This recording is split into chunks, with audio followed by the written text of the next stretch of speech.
semuanya, selamat menonton video Indopaleo hari ini. Nonton video ini sampai habis. Saya Sunardi Mulia. Hari ini mari kita membahas tentang ASEAN Ministerial Meeting 13-14 Juli di Jakarta. Dihadiri oleh China, Amerika Serikat dan Rusia. Pertemuan Menteri Luar Negeri ASEAN China. Pertemuan Menteri Luar Negeri ASEAN plus 3. Pertemuan Menteri Luar Negeri KTT Asia Timur dan pertemuan Menteri Luar Negeri Forum Regional ASEAN diadakan di Jakarta dari tanggal 13 hingga tanggal 14 Juli 2023. Tapi rangkaian pertemuan telah dimulai pada tanggal 11 Juli 2023. Menlu Indonesia Retno Marsudi mengatakan acara tersebut akan diikuti oleh 29 negara, termasuk ASEAN sekretariatnya, dan Uni Eropa di dalam 4 hari pertemuan AMM tersebut. Menurut Menlu Retno Marsudi, ada 18 pertemuan dengan banyak pihak. Menlu Amerika Serikat Antony Blinken dan Menlu Rusia Sergei Lavrov juga akan menghadiri beberapa pertemuan.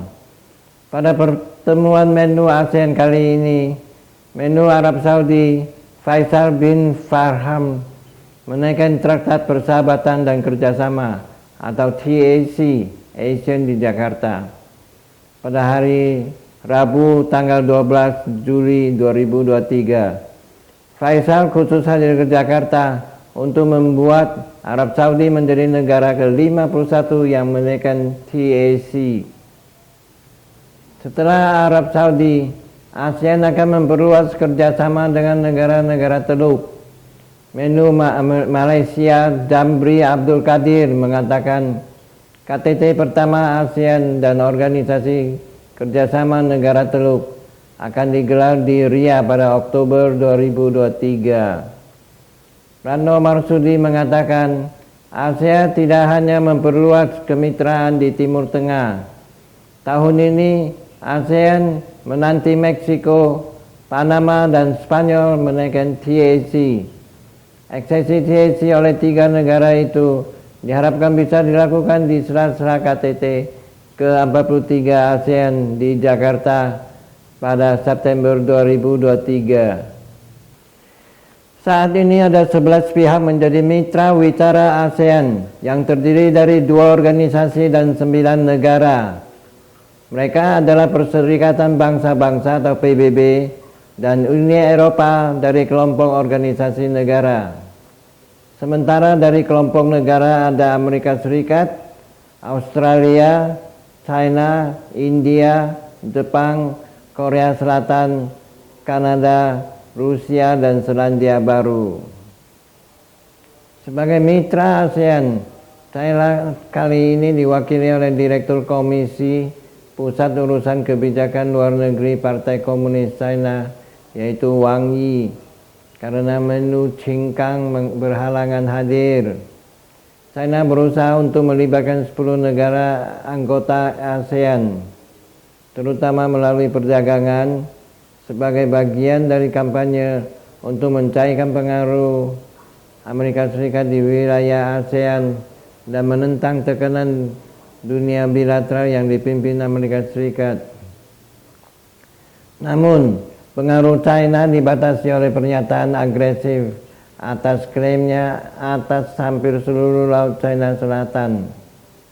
Anggota ASEAN seperti Vietnam, Malaysia, Brunei, dan Filipina menggunakan klaim yang tumpang tindih atas kawasan Laut China Selatan, dan sebagian besar menyambut baik kehadiran militer Amerika Serikat di wilayah tersebut. Tetapi China mengecam keterlibatan AS sebagai campur tangan dari luar. Menlu Amerika Serikat Antony Blinken bertemu dengan Wang Yi pada hari Kamis tanggal 13 Juli 2023 di sela-sela pembicaraan Menteri Luar Negeri ASEAN plus 3. Pertemuan tetap berlangsung meskipun Microsoft baru-baru ini mengatakan bahwa peretas China telah membobol akun email pemerintahan Amerika Serikat, termasuk milik Departemen Luar Negeri Amerika Serikat.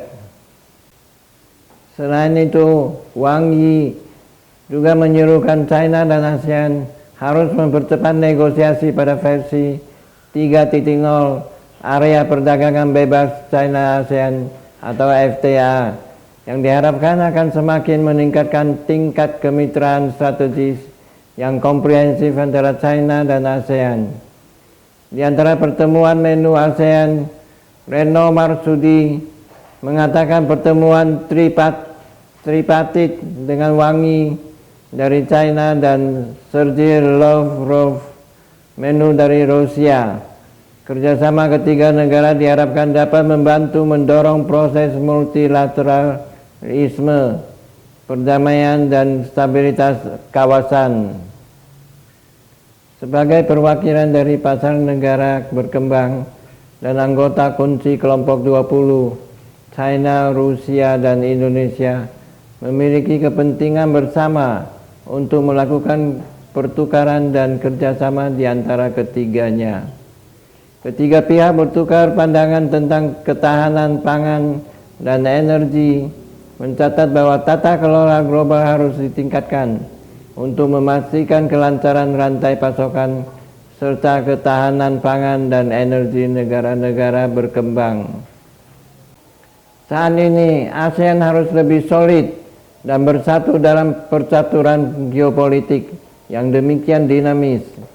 ASEAN harus piawai dan pandai-pandai menempatkan diri dari kedua kekuatan besar dunia, yaitu China dan Amerika Serikat.